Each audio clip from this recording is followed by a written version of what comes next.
In this video, we'll talk about calling child method from parent component. So till now we have seen we are just communicating using the properties. When we make our properties reactive or a public using @API, we are able to communicate. But this time we're gonna change from property to a method. We'll make our method public and we'll try to communicate. And in this case, the approach will little bit different from the other three. Other three were almost same approach, but here the approach is totally different, I would say.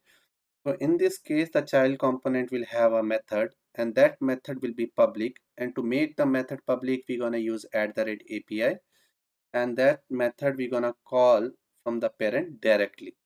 Okay, so let's go to our VS Code and see in a demo. So for this, I need a child component again. And this time we're gonna talk about slider. We'll create a slider component. I'll say P2C slider component. In the slider component HTML, I'm gonna create the lightning card. That card will have title. Title will have calling child method from parent. This technique you're gonna use couple of times when you don't have any other way to pass the method or pass the data or to call the inner method of a component. So I'll give some margin as well, SMDS for margin around. This is the basic syntax we are using from our many videos. Now I want a slider. Let's go back to our library. I'll look for a slider here. You will see a slider. Click on slider and we can pick up the basic slider. So in the drop down there are different types, you can play around with it. So I'm going with a basic slider. So if I change this value, the value is updating here. So this is the code, one line code. I'll just copy this and paste it here. And this value it's gonna use is the value that comes from the JS. Whatever the value you set it here, I'll say the value is 20. So it will receive the value 20 here, right? So let's go and deploy this. First, before deploying, we want this component to be available.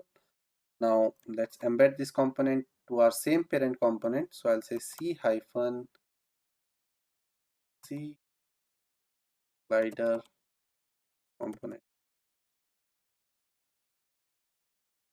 And now let's deploy this and see working or not. So it's deployed. Let's refresh the page. Now onto the bottom, you will see our another component calling child method from parent, and we are able to load our slider. I'll zoom it a little bit. Yeah.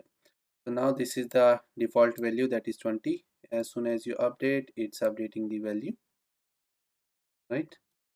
And let's go to our component back. And now I want this value to be reset to a center or to a 50 from the parent component. And apart from that, I want on change, I should able to update this value as well. I'll say change handler. I'll call this method here, change handler. Will receive the event and we'll say this dot val. This val is a local property. We haven't used @API yet. So I'll say event dot target dot value. So whatever the value comes, it updates our val property. As soon as it's update our slider. Now I want a way by which my parent call a button or a click a button and it reset it to 50. Okay, so first I need a button. I'll again go back to my library. I click on button. I'll take the button code. You can pick up any button code. I can pick up brand. Just copy paste this. We are pasting the button now just above our component.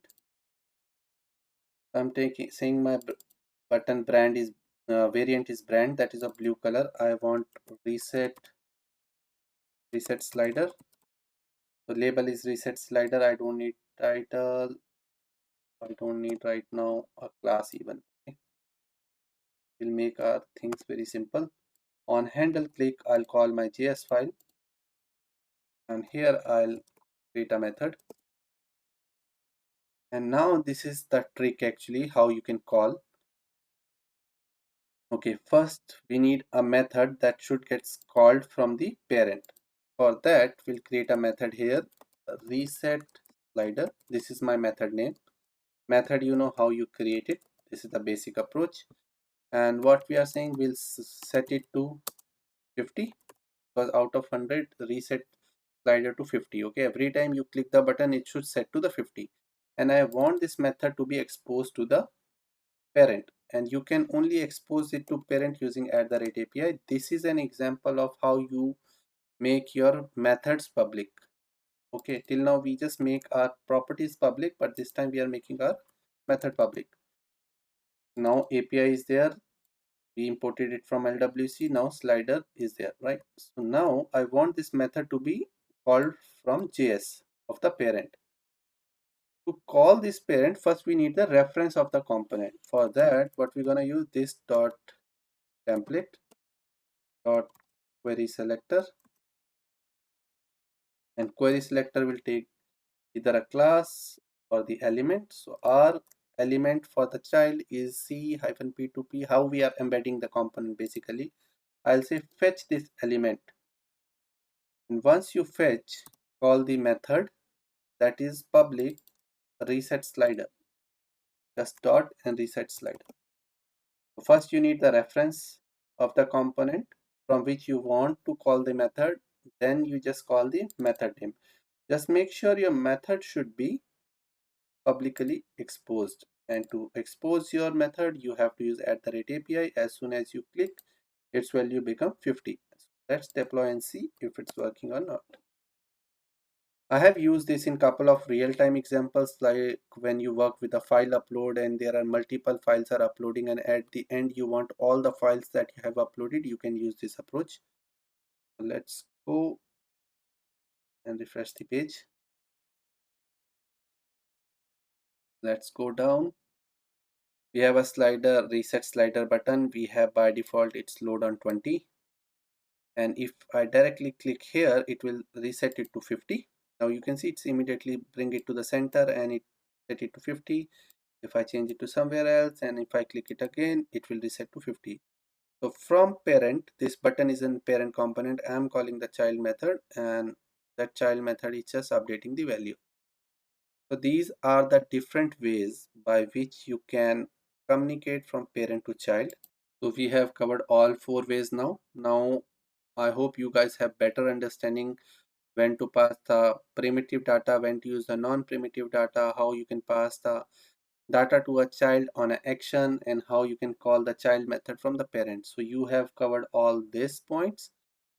So that's it for this video. I'll see you in the next video.